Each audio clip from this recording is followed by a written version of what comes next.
Big fight fix ಆಗಿದೆ. ಚುನಾವಣಾ ಪೂರ್ವ ಸಮೀಕ್ಷೆಗಳ ಪ್ರಕಾರ ಭಾರತೀಯ ಜನತಾ ಪಕ್ಷಕ್ಕೆ ಪೂರ್ಣ ಪ್ರಮಾಣದ ಬಹುಮತ ಬರೋದು ಈಗ ಅನುಮಾನವಾಗಿ ಕಾಡ್ತಾ ಇದೆ. ಜೊತೆಗೆ ಎನ್ಡಿಎಗೂ ಕೂಡ 8 ಸೀಟುಗಳ ಕೊರತೆ ಕೂಡ ಕಾಡುತ್ತೆ. ಹಾಗಾದರೆ ಕೊನೆ ಕ್ಷಣದಲ್ಲಿ ಸರ್ಕಾರ ರಚನೆಯಲ್ಲಿ ನರೇಂದ್ರ ಮೋದಿ ಅವರನ್ನ ಕೈ ಹಿಡಿಯೋದು ಯಾರು ಅನ್ನೋದು ಈ ಕ್ಷಣದ ಪ್ರಶ್ನೆ. ಸೊ ಹಾಗಾಗಿ ಮೋದಿಗೆ 3 ಶಕ್ತಿ ಬಹಳ ಬೇಕು ಅಂತೆ. ಹಾಗಾದ್ರೆ ಯಾರವರು ನೋಡೋಣ. ಎಲೆಕ್ಷನ್ ಬ್ರೇಕಿಂಗ್ ನ್ಯೂಸ್ನಲ್ಲಿ ಈ ಕ್ಷಣ ಬರ್ತಿರುವಂತಹ ಬ್ರೇಕಿಂಗ್ ನ್ಯೂಸ್. ಈಗಿನ ಲೆಕ್ಕಾಚಾರ ಕಳೆದ ಬಾರಿ ಲೆಕ್ಕಾಚಾರಕ್ಕೆ ಹೋಲಿಕೆ ಮಾಡಿದ್ರೆ 62 ಸ್ಥಾನಗಳು ಕೋತಾಗೋಗುತ್ತೆ. ಭಾರತೀಯ ಜನತಾ ಪಕ್ಷಕ್ಕೆ ಬಹುಮತಕ್ಕೆ 52 ಸ್ಥಾನ ಕೊರತೆ ಎದ್ದು ಕಾಣ್ತಾ ಇದೆ. ಇಬ್ಬರಿಗೂ ಏನು ದೊಡ್ಡ ಮಟ್ಟದಲ್ಲಿ ಬಹುಮತ ಬಂದ್ಬಿಡಲ್ಲ ನಿಜ. ಆದರೆ ಪ್ರಧಾನಿ ನರೇಂದ್ರ ಮೋದಿಗೆ ಆಪದ್ ಬಾಂಧವರು 3 ಇದ್ದಾರೆ. ಆ 3 ಶಕ್ತಿ ಅವರಿಗೆ ಬೇಕು. ಅದಿದ್ರೆ ಮಾತ್ರ ಸರ್ಕಾರ ರಚನೆಯನ್ನು ಮಾಡುವುದಕ್ಕೆ ಸಾಧ್ಯ. ಹಾಗಾಗಿ ಆ 3 ಯಾರು ಕೆಲವೇ ಕ್ಷಣ ರಿವೀಲ್ ಮಾಡ್ತೀವಿ.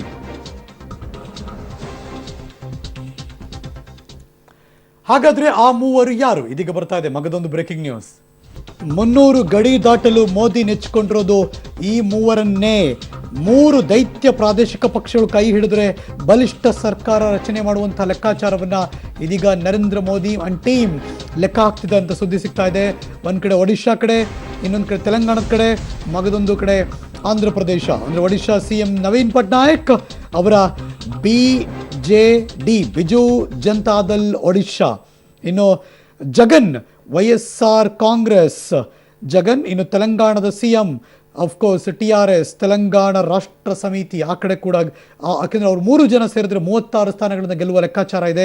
ಸೊ ಹಾಗಾಗಿ NDAಗೆ ಬಲ ಅವ್ರದ್ದೇ 264 ಬಂದರೆ ಪ್ಲಸ್ 36 ಆ್ಯಡ್ ಆದರೆ 300 ಗಡಿ ದಾಟಬಹುದು ಅನ್ನೋ ನಿರೀಕ್ಷೆ ಇದೀಗ ಭಾರತೀಯ ಜನತಾ ಪಕ್ಷದಲ್ಲಿ ಲೆಕ್ಕಾಚಾರ ನಡೀತಾ ಇದೆ. ಇದ್ರ ಬಗ್ಗೆ ಮತ್ತಷ್ಟು ಮಾಹಿತಿಯನ್ನು ಕಲೆ ಹಾಕೊಳ್ಳೋಣ. ನನ್ನ ಸಹೋದ್ಯೋಗಿ ಶಬೀರ್ ನೇರ ಸಂಪರ್ಕದಲ್ಲಿದ್ದಾರೆ. Welcome back Shabir. ಭಾರತೀಯ ಜನತಾ ಪಕ್ಷಕ್ಕೆ ಕಳೆದ ಬಾರಿಯಷ್ಟು ಈಸಿ ಈ ಬಾರಿ ಕಾಣಿಸ್ತಾ ಇಲ್ಲ ನಿಜ. ಜೊತೆಗೆ ಅವ್ರ ಬಹುಮತ ಕೂಡ ಬರ್ತಾ ಇಲ್ಲ. ಇನ್ನೇನಾದರೂ ಅಳೆದು ತೂಗಿ ಲೆಕ್ಕಾಚಾರ ಹಾಕಬೇಕು. ಅವ್ರು ಕಾಣಿಸ್ತಿರೋದೇ ಏನೋ ಬಿಜು ಪಟ್ನಾಯಕ್ ಅವ್ರದ್ದು, ಈ ಕಡೆ ತೆಲಂಗಾಣ ಮತ್ತು ಆಂಧ್ರ ಪ್ರದೇಶದ ಕಡೆ. ಆ ಲೆಕ್ಕಾಚಾರ ಹೇಗೆ ವರ್ಕೌಟ್ ಆಗುತ್ತೆ? ಖಂಡಿತವಾಗ್ಲೂ ಹರೀಶ್, ನಾನು ಆಗ್ಲೇ ಹೇಳಿದೆ, ಈ ಬಾರಿ ಮೋದಿ ಅಧಿಕಾರಕ್ಕೆ ಬರೋದು ಈಸಿ ಆಗಿಲ್ಲ. ಥರ್ಡ್ ಫ್ರಂಟ್ ಏನ್ ನಿರ್ಧಾರ ಮಾಡುತ್ತೆ ಅದರ ಮೇಲೆ ಸರ್ಕಾರ ರಚನೆ ಆಗುತ್ತೆ ಅಂತ ಹೇಳಿದೆ. ಸೇಮ್ ಸ್ಟ್ರಾಟಜಿ ಈಗ ಸಮೀಕ್ಷೆಯ ಪ್ರಕಾರ ಗೊತ್ತಾಗ್ತಾ ಇರುವಂತದ್ದು.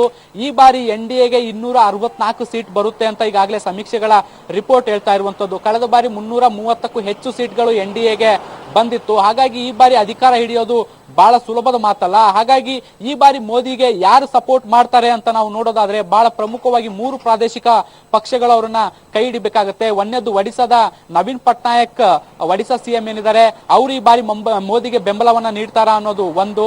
ಮತ್ತೊಂದು ಪ್ರಮುಖವಾಗಿ ಸೌತ್ ವಿಂಗ್ ಅಲ್ಲಿ ನಾವು ದಕ್ಷಿಣ ಭಾರತದ ಪೈಕಿ ನಾವು ನೋಡೋದಾದ್ರೆ ಆಂಧ್ರ ಪ್ರದೇಶ ಮತ್ತೆ ತೆಲಂಗಾಣ ಎರಡು ಬಹಳ ಪ್ರಮುಖವಾದಂತಹ ಪಾತ್ರವನ್ನ ವಹಿಸುತ್ತೆ. ಆಂಧ್ರ ಪ್ರದೇಶದ YSR ಕಾಂಗ್ರೆಸ್ನ ಮುಖ್ಯಸ್ಥ ಏನು ಜಗನ್ ಮೋಹನ್ ರೆಡ್ಡಿ ಇದ್ದಾರೆ, ಅವರು ಈ ಬಾರಿ ಮೋದಿಗೆ ಫೇವರ್ ಆಗಿ ನಿಂತ್ಕೋತಾರ.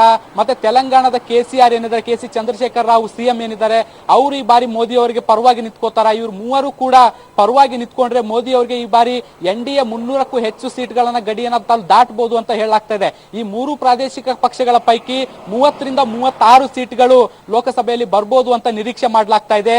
ಈಗಾಗಲೇ 264 NDA ಒಕ್ಕೂಟಕ್ಕೆ ಬಂದಿರೋದ್ರಿಂದ ಇದೊಂದು 36 ಸೀಟ್ಗಳು ಏನಾದ್ರೂ ಬಿಜೆಪಿಯ ಖಾತೆಗೆ ಸೇರ್ಕೊಂಡ್ರೆ, NDA ಖಾತೆಗೆ ಸೇರ್ಕೊಂಡ್ರೆ 300ಕ್ಕೂ ಹೆಚ್ಚು ಸೀಟ್ಗಳು ಬಿಜೆಪಿಗೆ ಅಂದ್ರೆ NDA ಗ್ರೂಪ್ಗೆ ಸಿಗಲಿದೆ. ಹಾಗಾಗಿ ಬಹಳ ಈಸಿಯಾಗಿ ಅಧಿಕಾರದ ಚುಕ್ಕಾಣಿಯನ್ನ ಹಿಡಿಬಹುದು ಅನ್ನೋದು ಲೆಕ್ಕಾಚಾರ.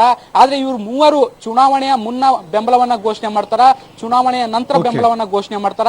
ಇವರು ಬೆಂಬಲ ಘೋಷಣೆ ಮಾಡುವಂತ ನಡೆ ಹೇಗಿರುತ್ತೆ ಅನ್ನೋದು ಕುತೂಹಲ. Thank you so much Shabir ಈ ಕ್ಷಣದೆಲ್ಲ ಮಾಹಿತಿಗಾಗಿ.